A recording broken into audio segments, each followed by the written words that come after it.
Hey everyone, Kriv Gaming here, and welcome back to the channel, as well as welcome back to the Nuzlocke series. Now, if you're asking yourself, Kriv, what is your Nuzlocke series? Well, it is where us as a community on the channel talk about all things Nuzlocke, whether that is the base rule set, or whether that is the different iterations you can use, or what are the most difficult games to Nuzlocke.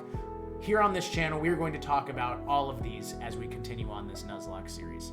If you missed the first episode, we broke down exactly what is a Nuzlocke, and if you happen to miss that episode, make sure you check the description below. The link will be there and you can go check out that video.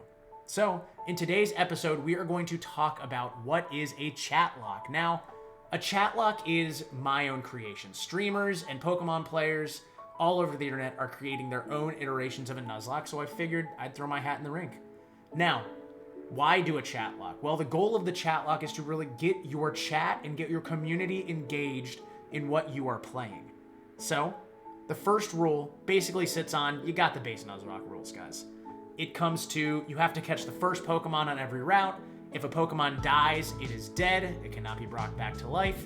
And also, you have to make sure you nickname that Pokemon. But where do the rules go from there? Now, you can add on any other of the iterations that we talked about in the first video, whether it's no items in battle, whether it's switch over set, or set over switch rather, or anything you really would like to, but there are a couple more rules that make this Chatlocke truly what it is. So, before every gym fight, your chat will have the option to select one Pokemon that they no longer want to see in this Nuzlocke. So, originally, you would go in and you would just be able to build your team. And that's great. Set your team. You get to pick 2 keepers that your chat cannot touch and let them select from the remainder of the team, whether that's 4 Pokemon, 3 Pokemon, 2 or 1, depending how far in the game you've progressed. From there, the Pokemon is dead, the chat has spoken, and the Pokemon must go where no Pokemon can come back from, and that is the graveyard. So, after you have gone through that, that is going to make the game a little bit more difficult because you have planned deaths that come through before every gym, before every difficult fight that you must go through. The second rule of the Chatlocke is after the 4th and after the 8th gyms, the chat has to be a little nice to you. They have to allow you to bring back 1 Pokemon. You can pick 4 Pokemon from your graveyard for them to then vote on to bring back to allow you to use on your team. So that gives you 2 bringbacks against the 8 kills that the chat then gets to decide.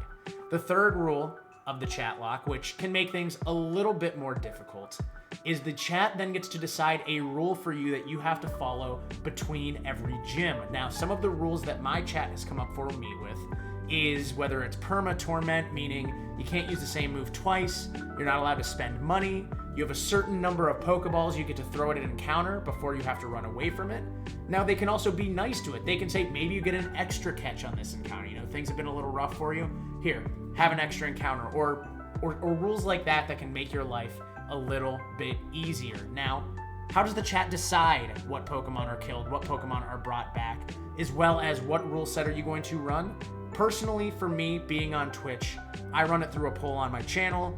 Now, it is up to you if you want to allow them to, whether it's use points, whether it use bits, to also vote. Again, the only thing I would say to beware of is the rich basically get to run the Chatlocke. Again, you know what I mean? Those who have been in your channel for the longest may have a lot more points than others, so they can kind of doctor those votes. So that is completely up to you if that is how you want to run it. But again, the goal of the Chatlocke is to get your chat engaged in what you are doing and keep them, you know, guessing, because they have a little bit of a hand in how your run goes, which is rare because for a normal Nuzlocke, if you don't have general point redemptions, which are kill a Pokemon, bring a Pokemon back to life, your chat cannot be that involved outside of the naming list.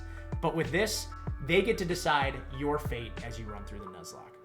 So friends, that is what we have for our Chatlocke rule set, and that's what we have for our Nuzlocke series in the 2nd episode. If you've appreciated this, make sure you drop me a subscription. In the future videos here on YouTube, part of our Nuzlocke series, we are going to be breaking down other iterations. I will be talking about what games are the best to Nuzlocke and why. And again, if you missed the first video and you're sitting here saying, Kriv, that's great, I still don't understand what a Nuzlocke is, make sure you go check out that other video.